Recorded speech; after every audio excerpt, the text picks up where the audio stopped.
VK news, राष्ट्र के नाम। देखिए, चमत्कार के ऊपर तो हम लोग विश्वास नहीं रखते, लेकिन हमने 5वां उम्मीदवार खड़ा किया है और हमको ऐसा लगता है कि आपने जिस असंतोष की बात की उसके बारे में हमको भी जानकारी है, उसका इको हमारे तक भी पहुंचता है और यही असंतोष हमारे 5वें उम्मीदवार को जिता सकता है।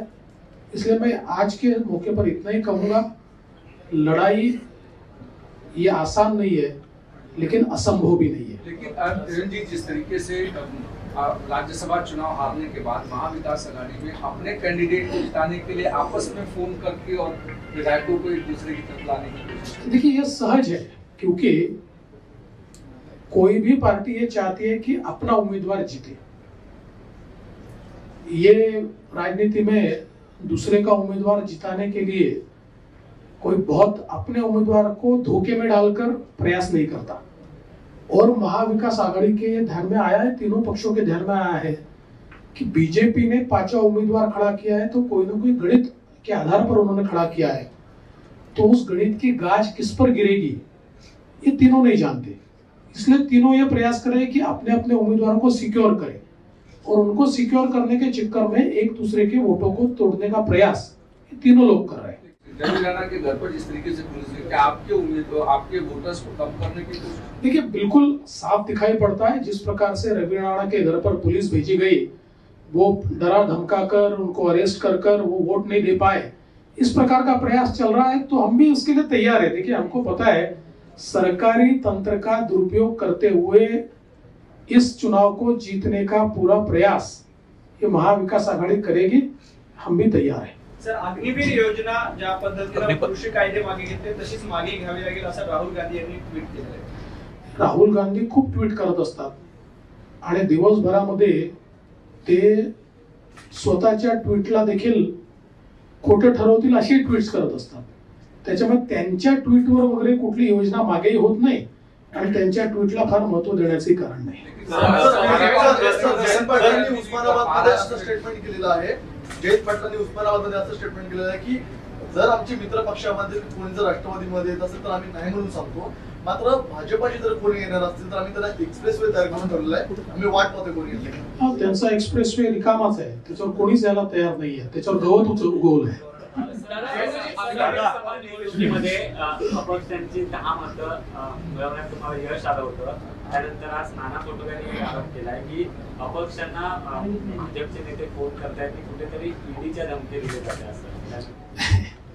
नाना पटोले असं गमतीदार मधून मधून बोलत असतात, ते आपण ऐकून त्याची मजा घ्यायची असते। तमाम सारे लोग जिला न्याय प्रदर्शन शुरू कर रहे हैं और कहा जा रहा है कि फिर से हम प्रदर्शन करने के रास्ते पर। देश हित में अग्निपथ की योजना तैयार की है, देश का युवा सही मार्ग पर जाए, उसके मन में देश के प्रति एक जज्बा तैयार हो और एक अनुशासन उसमें तैयार हो और उनमें से जिन युवाओं को करियर के रूप में सैन्य में भर्ती होना है वो करियर के रूप में भर्ती हो, जिनको लगता है कि मेरे जीवन के चंद साल मैं राष्ट्र के प्रति अर्पण करना चाहता हूं वो अर्पण कर पाए। इस प्रकार की ये योजना है।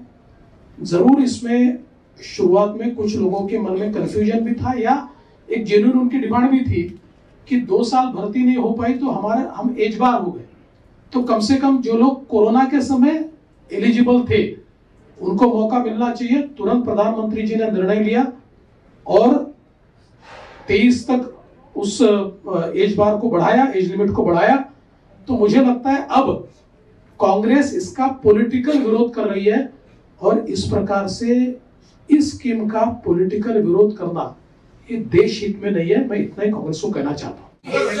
देशासाठी योजना आहे पण काही रिटायर्ड आर्मी ऑफिसर्स त्याच्यावरती प्रश्न उपस्थित करतायत की यामुळे आर्मी इन्स्टिट्यूशन म्हणून डिस्ट्रॉय होईल आणि मिलिटरायझेशन ऑफ सोसायटी होईल, याबद्दल तुम्ही काय सांगता? असं आहे की फार फेस्ट आहे ही योजना तयार कोणी केली?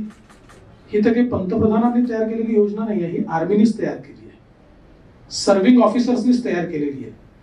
आणि या संदर्भातली जर आपण बघितलं कारगिलचा जो रिपोर्ट आहे, या कारगिलच्या रिपोर्टमध्ये अशा प्रकारे आपण व्यवस्था उभी केली पाहिजे असं त्या काळात देखील सांगितलं होतं आणि सातत्याने आपल्या आर्मीमध्ये ही व्यवस्था कशी उभी करायची या संदर्भातलं मंथन चाललं होतं आणि त्याच्या आधारावर ही उभी केली आहे. त्यामुळे जर सर्व्हिंग ऑफिसर्सने एखादी योजना तयार केली असेल आणि ती देशाने मान्य केली असेल तर काही रिटायर्ड ऑफिसर्सचा त्याला विरोध असू शकतो, त्याला काही अडचण नाहीये, पण हे देश हितामध्ये आहे आणि म्हणून विरोध करणारे बोटावर मोजण्या इतके आहेत, सपोर्ट करणारे ढिगभर आहेत. सर शेवटचं कालचं काँग्रेसचं मुंबईतलं आंदोलन फसलं गेलं, त्यानंतर मात्र एक किन्नरांचं आंदोलन काँग्रेसच्या कार्यकर्त्यांकडून आयोजित करण्यात आलं, भाजपाच्या कार्यालयावरती हा मोर्चा काढला. हा जर असंच पाहिजे सुरू राहिला तर त्या काळात काय भीती वाटते? असं आहे की किन्नरांचा आम्ही सन्मान करतो, त्यांना काही या राजकारणाशी घेणं देणं नाहीये. अलीकडच्या काळामध्ये काँग्रेसकडे ही अवस्था आहे की आउटसोर्स करून देखील ते आंदोलन करू शकत नाही, म्हणून त्यांना किन्नरांचा त्या ठिकाणी वापर करावा लागतो. तो त्यांनी केला, अतिशय चुकीचा पायंडा आहे आणि मला असं वाटतं की पुढच्या वेळेस त्यांना किन्नर देखील मिळणार नाही.